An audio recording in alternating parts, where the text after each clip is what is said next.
বিসমিল্লাহির রহমানির রহিম। আসসালামু আলাইকুম। কি অবস্থা সবার, কেমন আছেন? আশা করছি সবাই ভালো আছেন।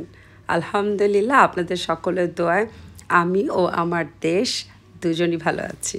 আর এই তো আজ সকাল থেকে ভিডিওটা শুরু করলাম। আর সকালবেলায় আমার টুনটুনির অনলাইন ক্লাস শুরু হয়ে গেছে। তো সে ক্লাস করছিল, তো ভাবলাম এই ফাঁকে আপনাদের সাথে ছোট্ট করে ওরা একটা ক্লিপ নিয়ে নিই। যদিও নিষেধ করছিল, তারপরও নিলাম। কারণ আর নিষেধ করার কারণটা হচ্ছে ও উপরে স্কুলের শার্টটা পরা ছিল আর নিচে হচ্ছে বাসায় পরার পাজামা পরা ছিল। সো এটা দেখতে আসলে খুবই কিউট লাগছিল, তো তাই আসলে ভাবলাম স্মৃতি হিসাবে না হয় একটু রেখে দিই ভিডিও ক্লিপটা। আর এখন যে ক্লিপগুলো আপনারা দেখতে পাচ্ছেন, এটা হচ্ছে আমাদের দেশের যখন পরিস্থিতি একটু খারাপ ছিল ঠিক শেষের দিককার একটা ভিডিও। যেহেতু আসলে ওইভাবে তেমন কোনো ভিডিও করা হচ্ছিল না, কিন্তু তারপরও যেহেতু বাজার করা হয়েছে, ভাবলাম এই ফাঁকে না হয় একটু মাসিক বাজারের যে লিস্টটা আছে সেটা আপনাদের সাথে শেয়ার করি। তো যাই হোক, এখানে মোটামুটি মাসে যা যা দরকার সেটা কিনে নিয়ে আসা হয়েছে। সো যেহেতু আরও আগেই করার কথা ছিল আমাদের, বাট দেশের পরিস্থিতির কারণে ওয়েট করতে করতে একদম শেষ পর্যায়ে যখন আসলে আর কিছুই নেই বাসায়, পুরো খালি, তখনই গিয়ে আসলে করতে হয়েছিল আমাদেরকে। তো এই তো প্রথমে এখানে আসলে গরুর দুধ আনা হয়েছে 2.5 কেজির মতো। তো যদিও বাসায় আসলে 4 থেকে 4.5 কেজির মতো প্রয়োজন হয়। সো আপাতত 2.5 কেজি আনা হয়েছে এবং দুটো আপনারা দেখতেই পেয়েছেন চা পাতার প্যাকেট আনা হয়েছে। সো এটাও আবার যখন পরবর্তীতে শেষ হয়ে যাবে ওটাও লাগবে। মানে এই জিনিসটা না আসলে মাসিকভাবে কখনো এভাবে আনা হয় না। সো দেন এখানে কিচেন টিস্যু দেখিয়েছে আপনাদেরকে, আর এরপর অন্য পাশে তো ছিল টয়লেট টিস্যু, আর হচ্ছে প্রায় তেল আনা হয়েছে 15 লিটারের মতো। আর নর্মালি আমাদের হচ্ছে নিজেদের জন্য 15 লিটার তেলই লাগে। দেখা গিয়েছে যে কোনো কারণবশত যদি ওই মাসে গেস্ট বেশি আসে, তখন হয়তো বা এক্সট্রা আরও 5 লিটারের মতো প্রয়োজন হয়। আর এরপর হচ্ছে এখানে গ্লাস যে ক্লিনারটা আছে সেটা দেখাচ্ছিলাম। এটা আমাদের 3টার মতো লাগে সারা মাসে। সো দেখা যায় যে আমরা যে কোম্পানিটা ইউজ করে থাকি এটা এবার আর পাইনি। সো যেটা পেয়েছি সেটাই আপাতত নিয়ে এসেছি। আর এটা কেমন আসলে এখনও বলতে পারছি না। আর এরপর হচ্ছে এখানে যেটা দেখাচ্ছিলাম সেটা হচ্ছে 1 লিটারের একটা লিকুইড হ্যান্ড সোপ লাইফবয়ের। তো এইটা আমাদের দুটো ওয়াশরুমে এবং রান্নাঘরে ইউজ হয়, আর বাকি আদার্স দুটো ওয়াশরুমে আমরা অন্য একটা কোম্পানির ইউজ করি। সো আপাতত ওইটাই নিয়ে আসা হয়েছে। আর হারপিক এখানে 3টা আনা হয়েছে, কারণ অলরেডি আগের একটার হাফ রয়ে গেছে। সো সব কিছু মিলে দেখা গিয়েছে যে আমাদের যেহেতু 4টা ওয়াশরুম, সো 4টা ওয়াশরুমের জন্য 4টা হারপিক আনলে মোটামুটি 1 মাস একদম সুন্দর চলে যায়। তো দেন এখানে দেখতেই পেয়েছেন ভিমবার লিকুইড যে সোপটা আছে হাঁড়ি পাতিল ধোয়ার জন্য সেটা আছে। এখানে এটা প্রায় 2 লিটারের মতো আছে। এবং এইটা আনলে আমার কাছে মনে হয় যে মিনি প্যাকগুলো আছে এগুলো থেকে অনেকটা সাশ্রয়ী হয় কিন্তু। কারণ আপনি যদি মিনি প্যাক 1 লিটার করতে গেলে যে 4টা কিনতে হয়, সেইভাবে চিন্তা করলে আসলে এই বোতলটা কিনলে মোটামুটি কিছুটা টাকাও হলো কম পাওয়া যায়। আর এই মিনি প্যাকগুলো যে দেখতে পাচ্ছিলেন এগুলো হচ্ছে রকের সাথে ফ্রি দিয়েছিল। আর রকের যে বড় একটা কন্টেইনার দেখতে পাচ্ছেন, এটা হচ্ছে ঘর মোছার কাজে আমরা ইউজ করে থাকি।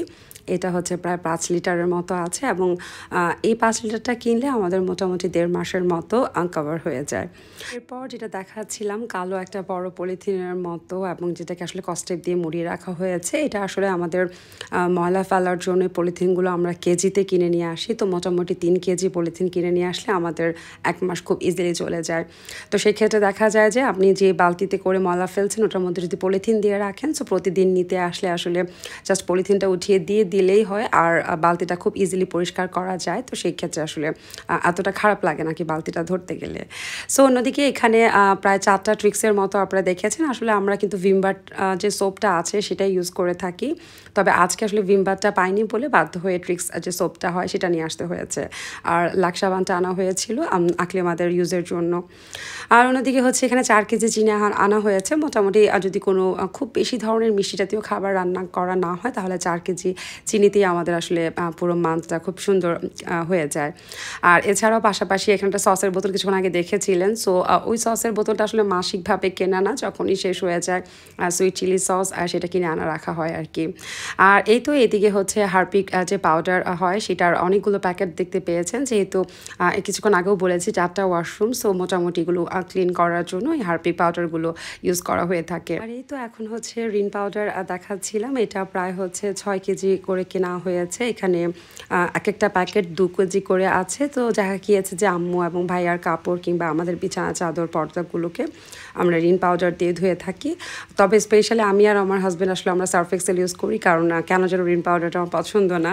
তো দেখা যায় যে ওটা আলাদা করে আবার আমি কিনে নিয়ে আসি, প্রায় 1.5 কেজি বা 2 কেজির মতো লাগে আমার আর আমার হাজব্যান্ডের। সো তখন দেখা গিয়েছে যে মানে আমাদের দুজনের কাপড়গুলো সার্ফ এক্সেল দিয়ে ধোয়া হয়, আর বাকি আদার্স বাসে যত ধরনের কাপড় পরে সেগুলোর আমরা রিন পাউডার দিয়ে ধুয়ে থাকি। আর এরপর হচ্ছে নিশ্চয়ই দেখতে পেয়েছেন এখানে 4 কেজি লবণ দেখানো হয়েছে। মোটামুটি 4 কেজি আনলে আমাদের হয়ে যায়। আর অন্যদিকে হচ্ছে এখন টোস্ট বিস্কুটের যে প্যাকেটগুলো দেখাচ্ছিলাম, এখানে প্রায় 3টা ছিল হচ্ছে নর্মাল ড্যানিশের যে টোস্টটা হয়ে থাকে সেটা, আর বাকি 3টা ছিল সুইট টোস্ট। তো সুইট টোস্টটা দেখা গিয়েছে রাহেলা খালা খেয়ে থাকেন, আর ড্যানিশের টোস্টটা আবার আকলিমা পছন্দ করেন। সো ওদের জন্য আলাদা করে কিনে আনা হয়েছে। আর এই তো, আর মোটামুটি আর কি আছে এখানে, কিচেন টিস্যু ছিল, আর হচ্ছে টয়লেট টিস্যু তো এর আগে দেখিয়েছি হয়তো, বা আমার আসলে একজ্যাক্ট এখন মনে পড়ছে না, যেহেতু এটা কয়েকদিন আগের একটু ভিডিও। আর এরপর হচ্ছে এখানে প্রায় 4 কেজির মতো ডাল আনা হয়েছিল, আর দেন হচ্ছে এখানে টেস্টিং সল্ট ছিল। এগুলো আসলে ওইভাবে মাসিকভাবে কেনা হয় না, তবে হ্যাঁ ডালটা কিন্তু মাসিকভাবে কেনা হয়ে থাকে। সো মোটামুটি 4 থেকে 4.5 কেজির মতো ডাল আনলে আমাদের খুব ইজিলি সুন্দর হয়ে যায়। তো মোটামুটি এই ছিল আমাদের এই মান্থের মাসিক বাজারে কি কি আনা হয়েছে সেগুলো, মানে শুকনো বাজার। আর এরপর তো আসলে পেঁয়াজ, আদা, রসুন তো আছেই। সো এটা আজকে আর ওইভাবে কেনা হয়নি, যেহেতু দেশের পরিস্থিতি অতটা ভালো না। তো ভাবছিলাম যে শুধু শুধু কিনে এনে স্টক করার থেকে আমার মনে হয়েছে যে যখন শেষ হয়ে যাবে তখনই না হয় নিয়ে আসবো। সো আপাতত পেঁয়াজ আছে বলে আর কেনা হয়নি। আর নর্মালি দেখা গিয়েছে যে আমাদের পেঁয়াজ লাগে প্রায় 15 কেজির মতো, আদা 3 কেজি আর রসুন 3 কেজি আনা হয়। তো আনলে দেখা যায় যে 1 মাস খুব সুন্দর হয়ে যায় আর কি। সো এই আর কি, যেহেতু আমাদের পরিবারটা একটু বড়, বা বলতে গেলে আমরা জয়েন্ট ফ্যামিলির মতো থাকি, সো এই জন্য আমাদের মাসিক বাজারের পরিমাণটা হয়তো বা একটু বেশি প্রয়োজন হয়। আর সব কিছু মিলে আর কি, আসলে এক একজনের সংসারের খরচটা বা এক একজনের সংসারে কি লাগবে মান্থলি, এটা আসলে সংসারের মানুষদের উপরে এবং কয়জন আছে তার উপরেও কিন্তু ডিপেন্ড করে। সো মোটামুটি এই ছিল আমাদের মাসিক বাজার। এছাড়া আরও একটা দুটো জিনিস ছিল যেগুলো আমরা খুচরা এর আগেই নিয়ে এসেছিলাম শেষ হওয়া মাত্রই, তো এটা আরও দিন নেওয়া হয়নি। যেমন কমফোর্টার ছিল, যে মানে কাপড়ের যে কন্ডিশনারটা আছে সেটা। তো এরপর এরকম আরও অনেক কিছু ছিল যেগুলো আসলে শেষ হওয়া মাত্রই তখন নিয়ে আসছিলাম আমরা, যেহেতু ওয়েট করছিলাম দেশের পরিবেশ ঠিক হওয়ার জন্য। সো এনিওয়ে যেটা হওয়ার হতো সেটা তো হয়েই গেছে। তো এখন আসছি একটু দেশের পরিস্থিতি বা পরিবেশ নিয়ে আপনাদের সাথে একটু ছোট্ট করে গল্প করতে। সেটা হচ্ছে একটা ছোট রিকোয়েস্ট রইল আপনাদের কাছে, যে যেহেতু দেশের পরিস্থিতি মোটামুটি স্বাভাবিকের দিকে যাচ্ছে, যদিও আমরা এখন আসলে জানি না যে সামনে আমাদের দেশের কী অবস্থাটা হবে, কিন্তু তারপরও যেহেতু আমরা প্রতিনিয়ত নিউজ দেখছি এবং নিউজে দেখছি যে সংখ্যালঘু, বা আমরা যদি বলে থাকি এক বাক্যে যে অন্য ধর্মের মানুষদের উপরে আসলে অনেক জায়গায় হয়তো বা টুকটাক করে হামলা হচ্ছে, কিংবা হয়তো বা হামলা হচ্ছেও না, ওনারা ভয় পাচ্ছেন, হামলা হওয়ার একটা সম্ভাবনা আছে। তো আমি সবাইকে রিকোয়েস্ট করবো এরকম যেন কিছু না হয়। এই দেশটা কিন্তু আমাদের। সো আমার দাদা, আমার বাবার জন্ম এবং আমার জন্ম যেরকম এই দেশে হয়েছে, তেমনি হয়তো বা অন্য ধর্মে যে আছেন তার হয়তো বা ধর্মটাই আলাদা, কিন্তু দেশটা কিন্তু তারও হয়তো বা তারও বাবা দাদা বা তার জন্ম কিন্তু এই দেশেই। তো আমরা যে পরিস্থিতিটা মোকাবেলা করেছিলাম সেটা কিন্তু দেশটাকে ভালো রাখার জন্য, নাকি এটা আসলে কোনো ধর্ম নিয়ে আসলে যুদ্ধটা হয়েছিল আমাদের এই দেশে এখন। সো আশা করছি আমাদের আপু ভাইয়া যারা আছেন প্রত্যেকেই যেহেতু এত সুন্দর করে সাহসিকতার সাথে আমাদের দেশটাকে এত দূর নিয়ে এসেছেন, সো আশা করছি আপনারা সবাই মিলে প্লিজ এতটুকু তো সাপোর্ট করি আমরা, যে আমরা যেন অ্যাটলিস্ট এর ভিতরে ধর্ম না নিয়ে আসি। কারণ আসলে ধর্মটা যার যার তার, এবং আমাদের কোরআন শরীফেও কিন্তু একদম বাংলা অর্থসহ যদি কেউ পড়ে থাকেন তারা হয়তো বা জানবেন, ওখানে লেখাই আছে যে আমরা চাইলেও অন্য ধর্মের মানুষকে যেন আমরা ডিস্টার্ব না করি, কারণ এটাতেও কিন্তু একটা গোনা হয়ে থাকে। তার ধর্ম তার কাছে, আমাদের ধর্ম আমার কাছে, পরিশেষে কিন্তু আমরা সবাই বাঙালি, আমরা সবাই বাংলাদেশি। ওই যে বললাম আমার দাদার জন্ম যেরকম এখানে, আমার বাবার জন্ম এখানে, আমার জন্ম কিন্তু এখানে। আবার ঠিক তেমনি দেখা গিয়েছে যে সে হয়তো অন্য ধর্মের হতে পারে, তো কি হয়েছে, সে কিন্তু বাংলাদেশি। তার দাদা, তার বাবা বা তার জন্মটাও হয়তো বা এখানে, কিংবা তার দাদা বাবাও বাদ দিলাম, হয়তো বা তাদের জন্মটা এখানে। সো আলটিমেটলি তারা কিন্তু বাংলাদেশি, তাই না? তো আর যুদ্ধটা কিন্তু ছিল আমাদের দেশকে নিয়ে, আমাদের বাংলাদেশকে নিয়ে। যুদ্ধটা কিন্তু আসলে ধর্ম নিয়ে ছিল না।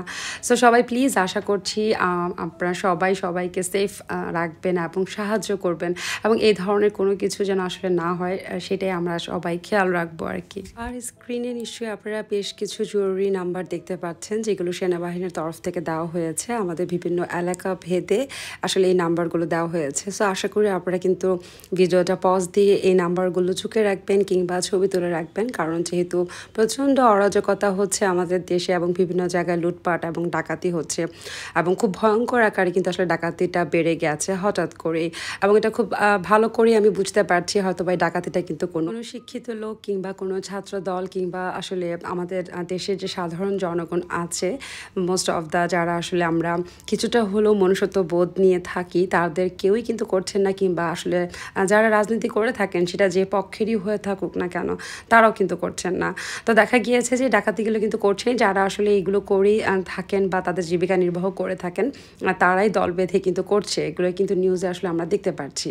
সো সবাই প্লিজ একটু সতর্ক থাকবেন আপনার এরিয়াতে, কিংবা আপনার পাশের বাসায় যদি আপনার কাছে মনে হয়, কিংবা পাশের ফ্ল্যাটে যদি মনে হয় যে কোনো ঝামেলা হচ্ছে বা আপনি এই টাইপের কোনো কিছু সন্দেহ মনে হচ্ছে আপনার কাছে, তাহলে প্লিজ অবশ্যই কিন্তু আপনার স্ক্রিনে দেখানো নাম্বারগুলোতে ফোন দিবেন। আমার কাছে মনে হয় আমার দেশ, আমার এরিয়া এবং আমার আশেপাশের প্রতিবেশী যারা আছেন তারা ভালো থাকলেই আমরা কিন্তু ভালো থাকবো। তো যাই হোক, মোটামুটি আশা করছি আমার ভিডিওর যে বা মেসেজগুলো ছিল আপনাদের সেটা আপনারা বুঝতে পেরেছি।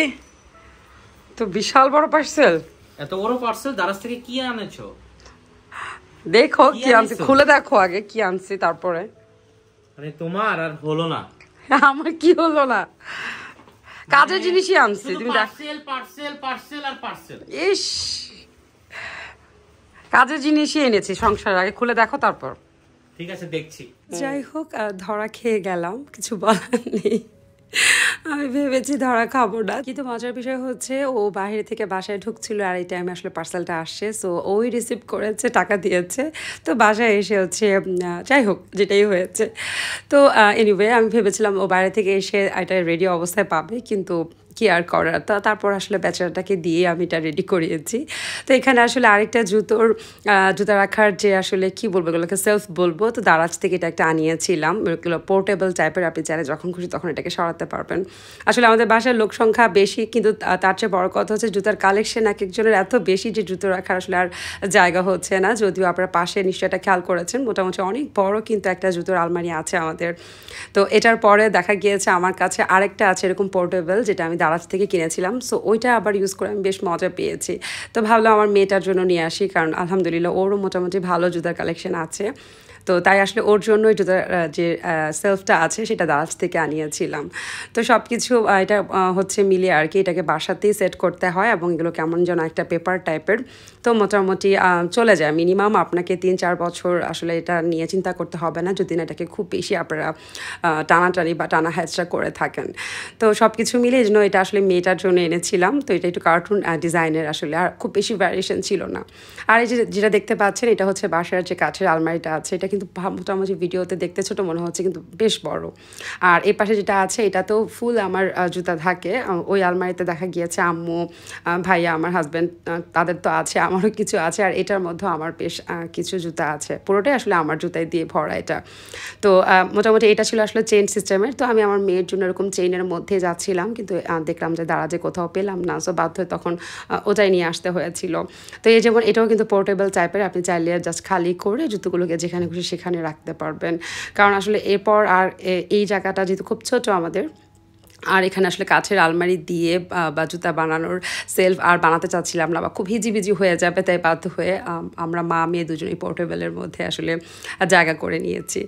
তো এনিওয়ে এরপর হচ্ছে সন্ধ্যার পর, মানে সন্ধ্যা বলবো না, রাতে প্রায় 9টা 9:30 বাজে। তখন আসলে দেশের অবস্থা বা পরিস্থিতি ততটা ভালো ছিল না, মানে কিছুটা শিথিল ছিল। সো ভাবলাম এই ফাঁকে একটু বাইরে গিয়ে আমরা চটপটি, ফুচকা, তারপর হচ্ছে কাবাব বা যেটাই হোক না কেন সেটা খেয়ে আসি। কারণ দেখা গিয়েছে যে আমাদের এই দিকটাতে গুলশান 2-এ খুব ভালো এরকম স্ট্রিট ফুড পাওয়া যায় এবং এখানে একটা কাবাবের দোকান আছে যেটা একদম ভোর 4টা পর্যন্ত ওপেন থাকে। সো আপনি যখন খুশি তখন এসে খেয়ে যেতে পারবেন। তো সব কিছু মিলিয়ে ভাবলাম যে বাসায় থাকতে থাকতে তো বন্দি অবস্থা, যেহেতু বাসার কাছেই আছি, সো চট করে যে একটু খেয়ে আসি বা একটু বাহিরের হাওয়া বাতাসও খেয়ে আসি, কারণ ঘরে বন্দি থাকতে থাকতে আসলে আমরা খুব ফ্রাস্ট্রেটেড হয়ে গিয়েছিলাম। যেহেতু স্বাধীন হয়েছে, তো স্বাধীন দেশে আপনাদের কাছে নতুন করে আবারও ছোট রিকোয়েস্ট, যারা এখনও আমার চ্যানেলটি সাবস্ক্রাইব করেননি প্লিজ একটু সাবস্ক্রাইব করে দিবেন এবং অবশ্যই কিন্তু বেল আইকনতে ক্লিক করতে ভুলবেন না।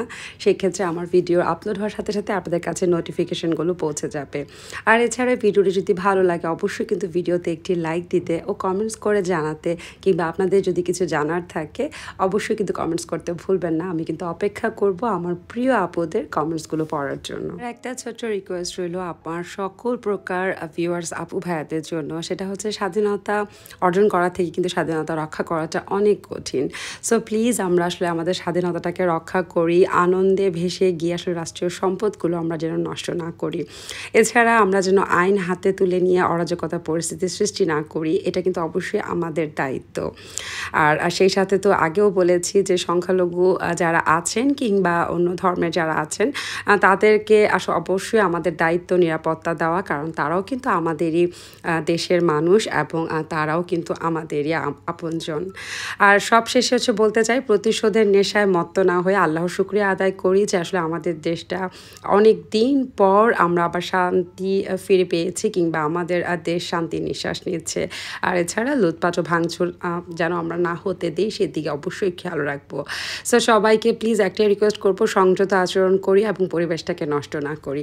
আজকে তাহলে যাই, দেখা হবে নেক্সট ভিডিওতে। সে পর্যন্ত সবাই ভালো থাকবেন। আল্লাহ হাফেজ।